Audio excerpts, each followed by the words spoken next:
ఈ అదృష్టం అనే మాటని వెస్టర్న్ కంట్రీస్‌లో లేతే ఇంగ్లీష్ ప్రపంచంలో ఎలా వాడతారంటే, ఒక జరగకూడని విషయం జరిగితే అంటే ఒక బ్యాడ్ ఛాన్స్ అనమాట అదృష్టం, దురదృష్టం అనే మాటలు.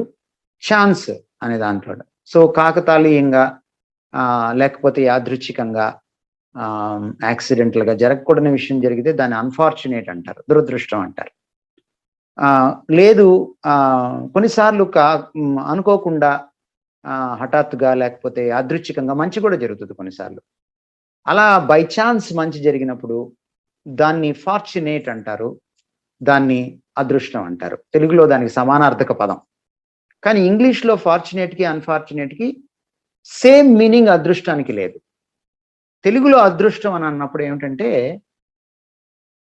అదృష్టం అనేది ఒక రకమైనటువంటి కొన్ని పనులు చేస్తే, కొన్ని రకాలుగా ప్రవర్తిస్తే, కొన్ని ఆచారాలు పాటిస్తే, కొన్ని సంప్రదాయాలకి కట్టుబడితే నీకు మంచి జరుగుతుంది.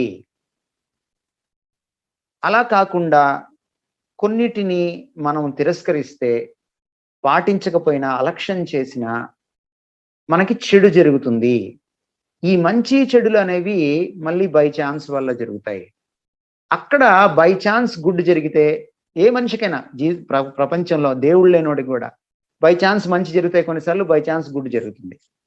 బై ఛాన్స్ మంచి జరిగితే ఫార్చునేట్ అంటారు. బై ఛాన్స్ బ్యాడ్ జరిగితే అన్ఫార్చునేట్ అంటారు. కానీ ఇక్కడ అదృష్టం అనేది ఒక దేవతతో మత విశ్వాసంతో ముడిపడినటువంటి విషయం. అందుకని అదృష్ట దేవత అని కూడా అంటుంటారు కొన్నిసార్లు. సో ఇక్కడ ఏమిటంటే కొన్ని ప్రత్యేకమైన విషయాలు చెయ్యాలి. చేస్తే అదృష్టం వరిస్తుంది. ఆ పదజాలం కూడా అలాగే ఉంటుంది. అదృష్టం వరిస్తుంది. లేకపోతే దరిద్రం దాపు చేరుతుంది. లేకపోతే అరిష్టం వచ్చి పడుతుంది. ఇలా మాట్లాడుతూ ఉంటాం అన్నమాట. కాబట్టి ఈ సెన్స్లో మాట్లాడితే, అంటే ఒక మూఢనమ్మకమైన సెన్స్లో, ఒక విగ్రహార్పితమైన సెన్స్లో మాట్లాడితే మనకు అట్లాంటి అదృష్టము అలాంటి దురదృష్టం లేదు. అలా కాకుండా అరే బై ఛాన్స్ మంచిగా జరిగిందే, అరే బై ఛాన్స్ ఇట్లాగా చెడు జరిగిందే అనేది మాట్లాడేటప్పుడు, ఆ సెన్స్లో మాట్లాడేటప్పుడు మీరు దాన్ని వాడచ్చు.